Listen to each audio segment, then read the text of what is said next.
సమాధానాలు చెప్తున్నారు. ఇది ఎంతవరకు న్యాయం? చంద్రబాబు నాయుడు గారు రైతు పక్షపాతి, బీసీ పక్షపాతి, ఇవన్నీ మాటల వరకే, చేతల్లోకి వచ్చేసరికి శూన్యంగా మిగులుతుంది. ఈరోజు చూస్తున్నాం కదా, జిల్లాలో ఇప్పుడు పర్యటన చేయడానికి వీల్లేదు అని ఆంక్షలు విధించి ఎస్ఐ గారు నోటీసులు ఇవ్వడం అదంతా జరిగింది, అందరికీ తెలుసు. అయితే మీరు ఇంత జరగకుండా ముందే పంట నష్టం ఎంత జరిగింది, ఎన్ని వేల హెక్టార్లలో జరిగింది, వారికి నష్టపరిహారం మీరు ఇచ్చేస్తామని చెప్పి మీరు ప్రకటిస్తే ఇంత అవసరం లేదు కదా. మేము పోరాటం చేయాల్సిన అవసరం లేకుండా మీరే చేయొచ్చుగా. ఏ విషయం చూడండి, మద్యం విషయం చూడండి, లేదా వైజాగ్ స్టీల్ ప్లాంట్ విషయం చూడండి, లేదా మెడికల్ కాలేజీల విషయం చూడండి, ఇప్పుడు రైతులు చూడండి, ఏ విషయం చూసినా సరే మీరు దాటవేస్తూ పోవడమే. కానీ మీరు ఇచ్చిన హామీలు ఏం చెప్పారు? జగన్మోహన్ రెడ్డి గారు ఇచ్చిన హామీలను అమలు చేస్తూ మేము ఇంకా సూపర్ 6 ఇస్తాము, సూపర్ 7 ఇస్తాము అని చెప్పి మీరు చెప్పారు. అవి ఇవ్వకపోగా ఇవి ఇవ్వకపోగా ఇంకా రైతును నట్టేట ముంచడానికి చూస్తున్నారు ఈరోజు. ఇప్పుడు మా జిల్లాలో చూసుకుంటే సుమారుగా 16,000 హెక్టార్ల వరకు పంట వేయడం జరిగింది. అయితే 6,000 హెక్టార్లకు పైగా నష్టం జరిగింది. ఇంకా కనపడని నష్టం చాలా ఉంది.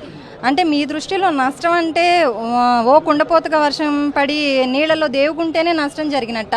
ఇప్పుడు పంట పాలు పోసుకునే టైము, ఈ టైంలో విపరీతమైన గాలులు రావడం వల్ల ఒడ్లంతా కూడా తప్పలైపోయి రైతులు అలోలక్షణాన్ని ఏడుస్తున్నారు పొలాల్లో పడి. మీకు అంత జాలి ఉంటే మీరు రైతు పక్షపాతి అయితే మీరు బస్తాకి 2,000కి ఇస్తామని మద్దతు ధర ప్రకటిస్తే ఈరోజు మేమంతా కూడా ఇలా పోరాడాల్సిన అవసరం ఉండదు. ముఖ్యమంత్రికి కానీ కూటమి ప్రభుత్వానికి కానీ చిత్తశుద్ధి ఉందా అని నేను అడుగుతున్నాను. ఇవాళ ఆక్వా రైతులు నష్టపోయారని చెప్పేసి చంద్రబాబు నాయుడు గారు జ్యోతి పేపర్లో, ఈనాడు పేపర్లో, వాళ్ళకి అనుకున్న పేపర్లో వాళ్ళు రాసింది ఏంటి? 1,200 కోట్లు నష్టపోయిందని రాశారు. కేంద్ర ప్రభుత్వానికి పంపించింది ఎంత? 519 కోట్లు నష్టపోయారని. అంటే ఎంత నష్టపోయారు అనేది ఈ ప్రభుత్వానికి దగ్గర లెక్కలే సరిగ్గా లేవు.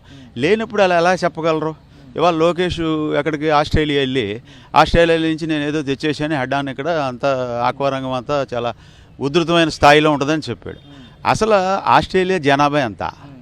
మీరు అక్కడ ఆస్ట్రేలియా దేశంలో అసలు ఎన్ని 20,000 టన్నులు మించి అక్కడ కూడా ఈ ప్రాణం అనేది అక్కడ జరగదు.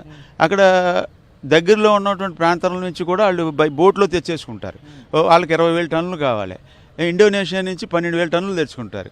వియత్నాము, థాయిలాండ్ నుంచి ఇంకొక 8 టన్నులు తెచ్చుకుంటారు. అంటే మన దేశాన్ని నుంచి మనం ఎంత సప్లై చేస్తాం అనేది లోకేష్ చెప్పే పరిస్థితిలో ఉన్నాడా?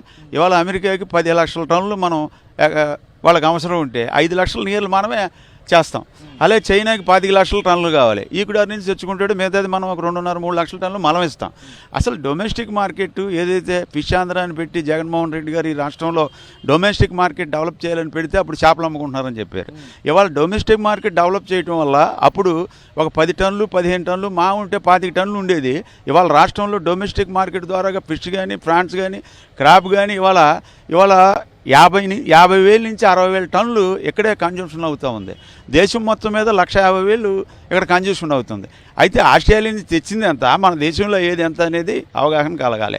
అలాగే మీరు మేనిఫెస్టోలో మీరు ఏదైతే ఎలక్షన్ మేనిఫెస్టో కూటమి ఏం చెప్పింది?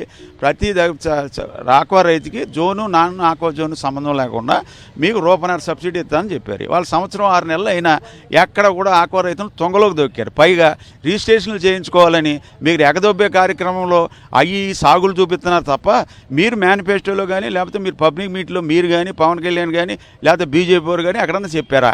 మీరు ఈ ఆక్వాజోన్, నాన్ ఆక్వాజోన్ సంబంధం లేకుండా ప్రతి రైతుకి రూపాయన్నర యూనిట్ ధరకు ఇస్తానని చెప్పి ఇవాళ రిజిస్ట్రేషన్లు ఏంటి?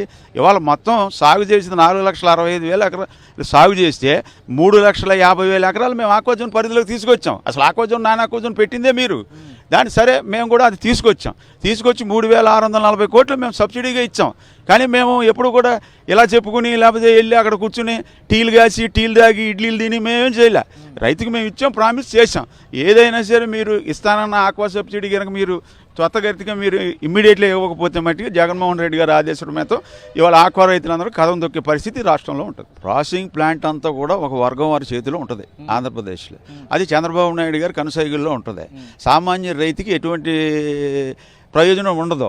వాళ్ళు ఏం చెప్తే జరుగుతుంది. ఇవాళ ఆస్ట్రేలియా నుంచి ఏదో తెచ్చేసామన్నారు కదా, 230 రూపాయలు 270 రూపాయలు అవ్వాలి కదా, 230 రూపాయలు ఎందుకు అవుతుంది? మీరు పంట నష్టం అంచనా వేశారు కదా, ఆక్వా రైతుకి ఎకరానికి ఏమి ఇస్తున్నారో మీరు చెప్పాలి కదా. ఇంతవరకు మీరు చెప్పిన దాఖలా లేవు. మీరేమో మీ ప్రభుత్వాన్ని ఎవరు నమ్ముతారు, మీ కూటమి ప్రభుత్వాన్ని ఎవరు నమ్ముతారు? ఇవాళ మేము చేసిందే, మేము ఎంత చేసామనేది జనానికి తెలుసు. ఇప్పుడు ఉదయం నుంచి జగన్మోహన్ రెడ్డి గారి కోసం మీరు చూస్తుంటే అడుగడుగునా పోలీసులు ఆంక్షలు పెడుతున్నారు, డ్రోన్లు పెడుతున్నారు. ఎట్లా చూస్తారు దీన్ని? దీన్ని ఒక ప్రభంజనంలా ఉందండి. ఇది రైతుల కోసం ఆయన రావడం, ఏ నాయకుడు ఇప్పటి వరకు మా దగ్గరికి వచ్చి కలవలేదు. మేము చాలా నష్టపోయాం. మా జగన్మోహన్ రెడ్డి గారు ఉన్నప్పుడు 70,000 మాకు ఇచ్చారు ఎకరానికి. ఇప్పుడు ఇగో మీకు ఇంత ఇస్తాం అన్న వాళ్ళు లేరు, మా పొలాలు వచ్చి చూసిన వాళ్ళు లేరు. అది మాకు చాలా నష్టం వచ్చింది. మాకు 70,000 మేము 1,00,000 దాకా పెట్టుబడి పెట్టుకున్నాం. అసలు ఇగో చూడండి, అసలు ఒక్క దుంప రాలేదు. అది జగన్మోహన్ రెడ్డి గారు అంటే ప్రభంజనం. అది రైతుల కోసం ఆయనే తిరుగుతున్నాడు. రైతులు ఎన్నుముక్క ఆయన.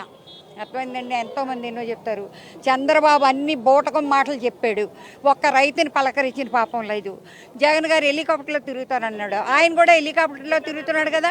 కొడుకు ఒక హెలికాప్టర్, మనవడికి ఒక హెలికాప్టర్, గవర్నమెంట్ డబ్బులతో మరి ఎంత నాశనం చేస్తున్నారు ఏమండి. ఒక దత్తపుత్రుడికి హెలికాప్టర్, వాళ్ళ కూతుళ్ళకి హెలికాప్టర్లు, ఈ డబ్బు అంతా గవర్నమెంట్ది కదా. అదే మా రైతులకి ఇస్తే మేము ఎంత బాగుపడతాము ఏమండి. వాళ్ళ ఖర్చులు పెట్టుకుంటున్నారు, మరి మేము నాశనం అయిపోతే మేము పండిస్తేనే కదా వాళ్ళు తినేది, అంతే కదా. మేము పండించకపోతే తినేది లేదు కదా. మేము ఇంత నష్టపోయాం, మరి మాకు ఏమీ సమాధానం లేదు. జగన్మోహన్ రెడ్డి గారి ప్రపంచంలో ఎవరు ఎన్ని గ్రౌండ్ గేట్లు పెట్టినా, ఈ పోలీసులు ఎంతమంది వ్యతిరేకం ఇచ్చినా పేద ప్రజల వద్దనే ఉండేదే జగన్మోహన్ రెడ్డి గారు.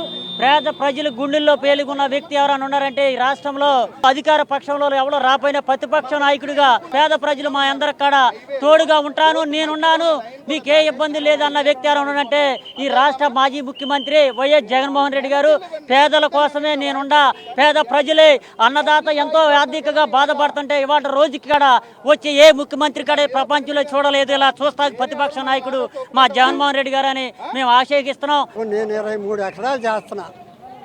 23లో 3వ వంతు పడిపోయింది, ఎక్కడో ఒక వంతు నుంచుంది. కింద చూడండి, ఎకరానికి ఎంత పెట్టుబడో చూడండి. నారు పోసిన కాడి నుంచి, ఊడు పూడ్చిన కాడి నుంచి, ఆ యూరియాము టన్నులకు టన్నులేమో కలవాడు దోచుకు యూరియా కోసం ఎంతో మేము బాధపడ్డాం. గోడెల్లో తోలుకున్నారు, యూరియాల కాడ దొర పెళ్ళం బిడ్డలు వేసుకుని అక్కడ కూకున్నా కానీ మాకు యూరియా కాడ దొరకనిలా. అప్పులు చేసి చేసుకున్నా. ఇదిగో మా పరిస్థితి ఇది.